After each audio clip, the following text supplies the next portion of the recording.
શોધું છું, મળતી જ નથી. ક્યાં ગઈ, ક્યાં હશે? જાનુ, મેં તને કેટલી વાર કહ્યું કે જ્યારે મારે બહાર જવાનું થાય ને તો માસ્ક અને વીટી અવશ્ય આવશે. આ વીટી વગર મને સહેજે ચેન પડતું નથી.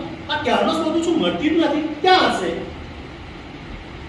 જો તું જાણતી હોવા છતાંય મજાક કરતી હતી. આ વીટી મારી પહેલી કમાણીની છે ને, એટલે મને જીવથી વાત છે.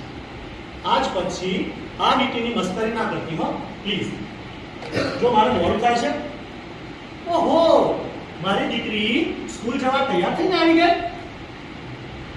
શું કહ્યું? નોટિસ આવી સૌરાષ્ટ્ર પ્રવાસની. અરે, સૌરાષ્ટ્રમાં તો દાદા સોમનાથ અને દ્વારકાધીશના દર્શન થાય. ત્યાં તો વિશાળ દરિયા કિનારો અને ઊંચો ગઢ ગિરનાર. જવું છે તારે પ્રવાસમાં? કેટલી ફી પૈસા પપ્પાએ? 1000 રૂપિયા? અરે 1000